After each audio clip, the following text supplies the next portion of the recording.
What's up, everybody? Welcome back to the Next Win podcast with your host, Aunt Ma, co-host Justin Vaseur, and special guest, co-founder of Asian Hustle Network, Bryan Pham. Thank you for being here today. I'm happy to be here today. Man, you guys have exploded in the social media world and just, worldwide in everything. And if you guys have never, ever heard of Asian Hustle Network, you need to follow them on IG. Where else? Facebook, Twitter, Instagram, and just TikTok, everywhere. Your website, asianhustlenetwork.com. That's correct. All right. So I'm really curious. I know I've known you for about, 2-3 years now? That's right. During the pandemic. Yeah, that's right. Yeah. That's right. And his business has just grown so fast and so much. And I just want to know the overall picture of what is Asian Hustle Network. Yeah, so Asian Hustle Network is an online, offline community of Asian entrepreneurs and creatives around the world. And our mission statement is to become the super connectors and connect everyone together. Nice. And why did you think something like this was actually needed? Whew, that's a long story. I don't know where to start. We got an hour. we don't have to go so deep into it because we have so many episodes that we're going to be doing here. Yeah. But I guess just, in short, why did you think just having Asians connect and helping them was needed? Yeah, so 4 years ago, I was looking around for a professional community because I was seeking a place where I could ask for help and ask for mentorship. I couldn't find any. I see. Right? But instead, I found all these groups about Asian memes, making fun of Asian culture and whatever. Oh, wow. And I didn't really like that, right? That's what it is. We're always we never want to help each other. We just like making fun of each other. We're the biggest trolls online, I think. Really? Dude, I don't know. Asians like to talk a lot of shit. Wow. Just for fun, right? Okay. But, and he's right. I've never, ever seen anyone really help each other within the community. There's a lot of fragmentation during that time period. Yeah. Right? I think that over the course of 4 years, we're going through like an Asian renaissance right now. Yeah. There's a lot of Asian organizations, especially, unfortunately, also the pandemic as well, kind of helped our community come together to be, hey, we need to put aside our differences and really support each other now. Nice. Dang, I didn't even know it was like that. From the outside, it seems like you guys really come together. But I mean, I think we're definitely evolving and changing. Yeah. But from the past, as we're growing up, especially because our parents are immigrants and they've came from other countries, and there's so many different immigrants from these Asian countries where they're like, they think what they've done is the best in their life for their culture. So a lot of them disrespect other countries, where it's I see. I'm Chinese, I'm not Vietnamese, I don't like Vietnamese people, or Vietnamese people are like, I'm the best, I don't like Koreans. And there's Japanese people that some people don't like because they created wars back then. So it's like, there's just a lot of animosity back then. So I think that's why everyone's always segregated. But times have changed, Well, how long ago did you start this? So I started this back in November 2019, so almost 4 years ago now. Yeah. That is so fast. Yeah, that's Time super flies, fast. For reals. Yeah. When did you see it like kind of get traction? Right off the bat. Right off the bat? Yeah. Really? Like Oh the my first goodness. few days, you start getting hella followers hella fast. We're like, okay, I think we found something that's needed in the community. What do you mean? Wait, in the first few days, how many followers did you get? Did you talk about on Facebook? Yeah, so Facebook, we started out as a Facebook group. So I think the first 3 days is like 3,000-4,000 people already joined. Whoa. Within a month, it was like 10,000. And within like a few months after that, it's like 20,000, 30,000. It's kind of like coming in so fast. We're like, what the heck is going on? That's crazy. Wait, what was the first couple posts that you like?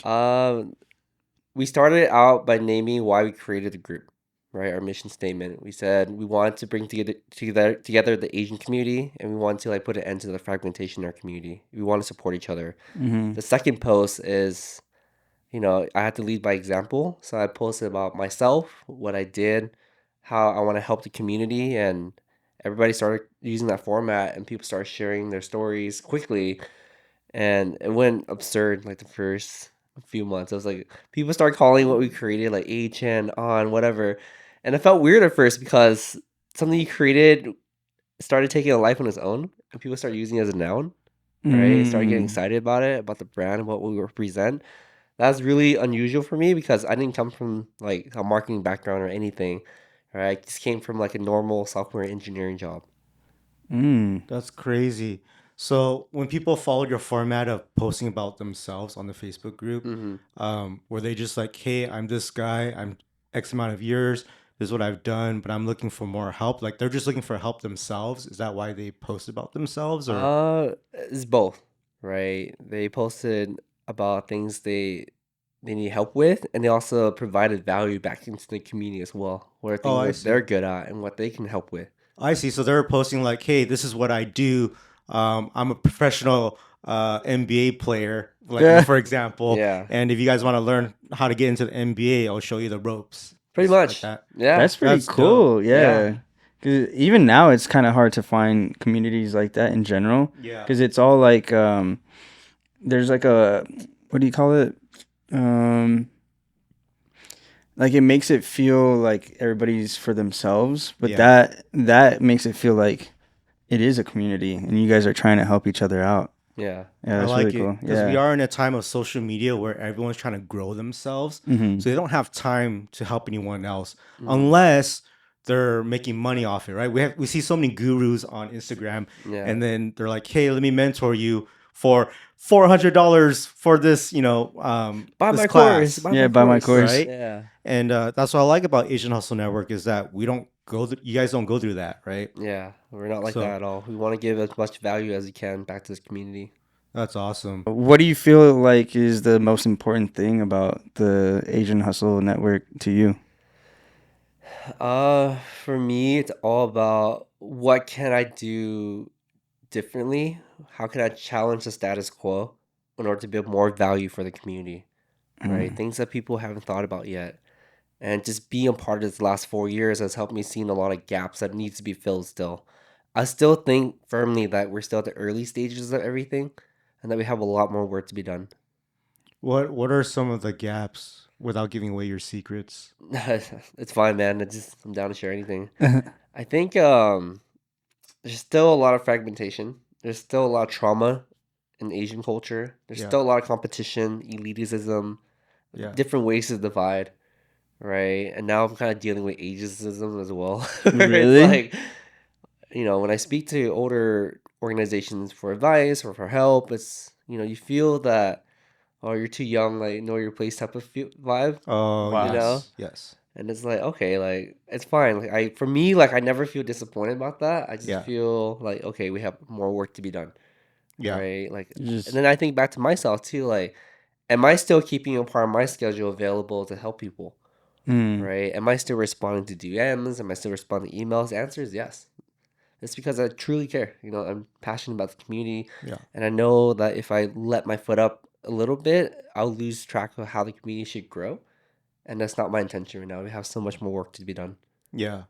I totally get the politics of what you're saying, where you try asking other organizations for help, and I see it all the time because my parents are that older generation. My dad has a nonprofit where he helps immigrants, here in the U.S., and my mom does a lot of political work too, and so I see that from just being raised by my dad, that everything's always about respect your elders, and this guy's first in line and stuff like that. So you know I feel like there's got to be a way where you can break those barriers Mm-hmm. because uh, I don't know what it is. Like they don't listen, right? Everyone's hard headed at that age. But if we can tell them, like, hey, we don't have to do it that way anymore.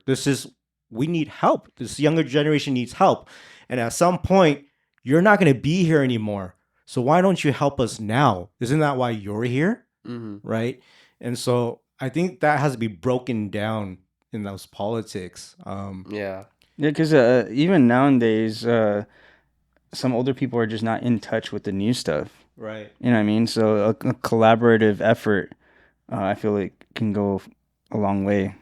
Yeah. I also feel like if the knowledge isn't transferred down properly, history just repeats itself. And Mm. like a lot of the new organizations just start from ground zero again, which does nothing to advance us forward, right? What do you wish would happen? I think we need to talk to each other. right? I think we all need to like get into one big room and just talk about anything openly, Yeah. right? I think there's a lot of stuff to be said, a lot of stuff to be done. And that also creates more friction as well if it's not properly moderated. Can you imagine like 50 people in a room, everyone has strong opinions, political opinions, community opinions. It has to be properly moderated. Otherwise, it would just become an argument, a Yeah. massive mob argument during the session. Yeah. That's Yeah. crazy. I can only imagine this like role leaders group meeting, and that's exactly what it is. Um, it's insane. Have you guys had that? Like, have you had a large room where you're able to We have? haven't yet. We talk about it No. all the time. Like we're like, dude, we need to Woo. get together. We need to like talk about things. We need to get things like work together. Because you find, especially recently, that I feel like, as I said earlier, there's a renaissance of Asian organizations right now. Right? It's cool to be Asian, a lot of Asian pride, but then there's a lot of repeat stuff across all organizations. A lot of competition now, right? Especially when you look at Lunar New Year's, you look at Asian, API Heritage Month. Like people are overlapping each other's events. They're not supporting it, right? Mm. And not just that, like the information, like how do you find out about these events unless you know someone in the organization? And when you attend a lot of these events, you realize that it's always the same people over and over. Yeah. So how do you instead of like saying you help the Asian community by only practically helping 1% or 2% of the community, how do you find a way to help like the other like 100%? Right? Yeah. Everybody, how do you create an opportunity for everybody to be a part of it? That is important to me. And you think that's where you're gonna, I guess, right now what you guys are doing with Asian Hustle Network is a little bit different from that Yeah. because it is a small community that you're helping Yeah.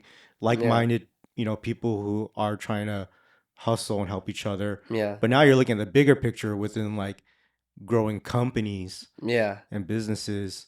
That's right. I think that's awesome.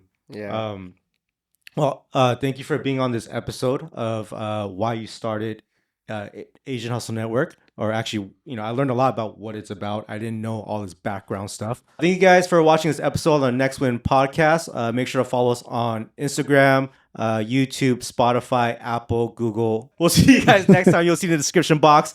And we'll see you in the next episode.